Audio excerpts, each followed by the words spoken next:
A continuación tiene la palabra el diputado José Luis Espert. Gracias, señor presidente. Mi alocución estará basada en un tema que ha sido discutido y mucho en las últimas semanas. Me refiero a la posibilidad de que esta honorable Cámara de Diputados de la Nación insista en la redacción original de alguno de los títulos del proyecto Medidas Fiscales, Paliativas y Relevantes, sancionado por esta Cámara el 30 de abril pasado en su carácter de Cámara de Origen.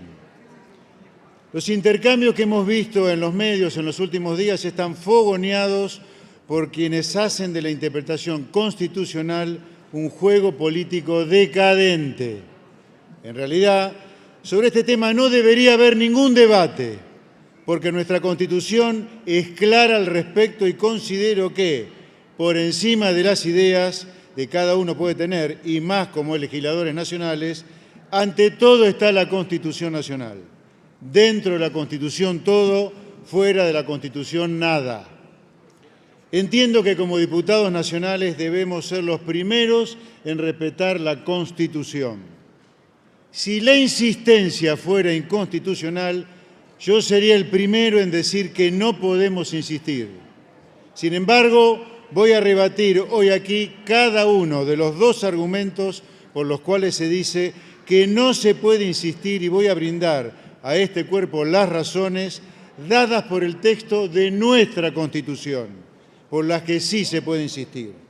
El primero, escuché hablar del supuesto principio de especificidad normativa, que supuestamente dice que cada ley puede abarcar un único tema, un solo tema específico. Fui al texto constitucional a buscar tal principio y la verdad no lo encontré. Pero sí hallé en el inciso 12 del artículo 75 de nuestra Constitución que le da la atribución al Congreso de sancionar los códigos de fondo, civil, comercial, penal, laboral, de la seguridad social, el de minería, etcétera. Todos estos códigos son leyes ómnibus que tratan multiplicidad de temas, o sea, ninguna especificidad normativa. El civil, por ejemplo, versa desde relaciones de familia hasta contratos, derechos reales, obligaciones, sucesiones, etcétera. Todos temas que perfectamente podrían ser leyes separadas. No hay entonces en nuestra ley fundamental tal principio de especificidad normativa, sino que parece ir en sentido totalmente contrario. De otra manera, el inciso 12 del artículo 75 de nuestra Constitución no existiría. Esta alusión a la especificidad normativa no surge de la ley entonces, sino de posturas doctrinarias que además están lejos de ser indiscutidas. Valga señalar, por ejemplo, una reciente nota del constitucionalista Ricardo Rómez Calvo, en la cual se rebaten todas estas posiciones que buscan sembrar confusión sobre un tema que es claro. No existe tal principio de especificidad normativa en nuestra Constitución.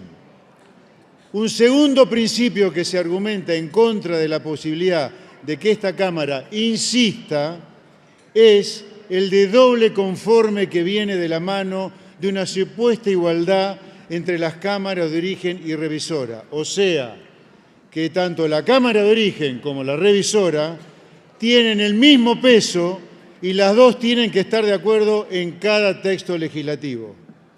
Nuevamente, fui al texto constitucional y me encontré con el artículo 81, donde tal principio no está receptado, sino todo lo contrario.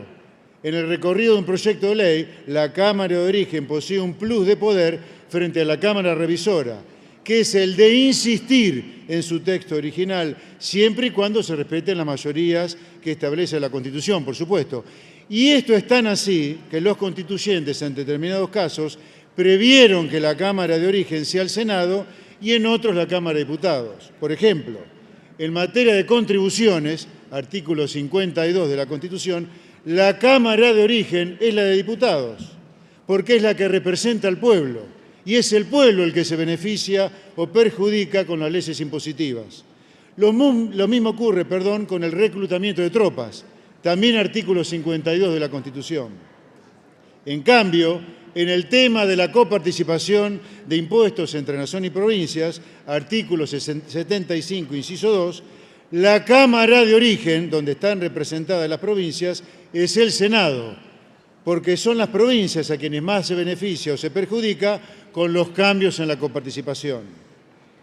El doble conforme entonces puede sonar bien, pero no es el sistema adoptado por nuestra ley fundamental para los casos de discrepancias entre las cámaras, sobre artículos, capítulos o títulos en particular. Sin ir más lejos me pregunto, ¿dónde se verifica este doble conforme cuando la Cámara de origen insiste en la redacción original de un artículo luego de que la revisora lo hubiera modificado sustancialmente? Es claro, no existe. Nuestra Constitución propicia una serie de reglas dinámicas que le permiten a la Cámara de origen insistir en su redacción en tanto y en cuanto, repito, se cumpla con las mayorías que establece su texto. Estos son los dos falaces argumentos para decir que la Cámara de origen no puede insistir aún con los títulos desechados por la Cámara Revisora, como si se tratara de un rechazo total de un proyecto de ley. De esta manera, aplicar así la primera parte del artículo 81 de la Constitución y cercenarla a esta Cámara Revisora su atribución de insistir en la redacción original. Pero más allá de esto, la pregunta de fondo es, ¿puede una Cámara Revisora desechar parcialmente de manera tal que la Cámara de origen no pueda insistir en lo que redactó originalmente? Leí el capítulo 5, artículos 77 y 84 de la segunda parte de la Constitución, donde expone los tres actores que intervienen en la formación y sanción de las leyes: la Cámara de origen, la Cámara Revisora y el Poder Ejecutivo. Y la Constitución deja muy claro que solo la facultad expresa de desechar parcialmente un proyecto es del Poder Ejecutivo, artículos 80 y 83. Ninguna Cámara posee esta facultad. No contento, busqué opiniones sobre esto, de que un organismo constitucional puede hacer algo que el texto constitucional no la habilita, lo que sugieren los hechos algunos constitucionalistas y legisladores. Y así llegué hasta la jurisprudencia de la Corte Suprema de Justicia de la Nación, que dice: cabe señalar que es principio de nuestro ordenamiento constitucional que ningún poder puede arrogarse mayores facultades que las que le hayan conferido expresamente. Puesto en otros términos, la regla según la cual es inválido privar a alguien de lo que la ley no prohíbe ha sido consagrada en beneficio solo de los particulares. Artículo 19 de nuestra Constitución, no de los poderes públicos. Los poderes públicos, para actuar legítimamente, requieren de una norma de habilitación, entre otros, tomo 2, 32, página 120 de la colección oficial de fallos de la Corte. Nótese que la jurisprudencia hable de facultades expresamente conferidas y en ninguna parte de la Constitución se le confiere expresamente a alguna de las cámaras la facultad de rechazar parcialmente un proyecto. Está claro entonces que si la Cámara Revisora no tiene expresamente esa facultad de acuerdo con la Constitución, no puede rechazar parcialmente un proyecto de manera tal que la Cámara de origen no lo puede insistir en su redacción original, por lo cual no resulta aplicable la primera parte del artículo 81 de la Constitución. Queda entonces una segunda cuestión. ¿Qué sucede cuando la Cámara Revisora le devuelve a la de origen un proyecto de ley con algún artículo eliminado o incluso un capítulo o título completo eliminado? ¿Qué mecanismo utiliza la Constitución en este caso? Algunos juristas de la oposición ven aquí una supuesta laguna constitucional. Sin embargo, creo yo que, como quienes caminan por el desierto, más bien ven un espejismo antes que una laguna, porque la Corte Suprema de Justicia, nuevamente, ha dicho en numerosas oportunidades que no puede presumirse la falta de previsión del legislador, menos aún que habría de un constituyente. Señor presidente, sería absurdo pensar que los constituyentes del 94 Únicamente imaginaron el supuesto en el cual se aprueba un proyecto en general y luego se lo corrige haciéndole cambios en sentido positivo, y que jamás previeron el supuesto en el cual se aprueba un proyecto en general y luego se lo corrige sustrayendo una parte de un artículo completo, más de un artículo, un capítulo o un título. Pero además, lo curioso es que algunos pretendan solucionar esta supuesta laguna constitucional equiparando y asimilando los efectos de una eliminación, en el marco del tratamiento en particular, a los de un rechazo total, como regula la primera parte del artículo 81 de la Constitución. Esta es una interpretación incorrecta de los supuestos contemplados en la Constitución y además un apartamiento de los dispuestos en los reglamentos de las cámaras.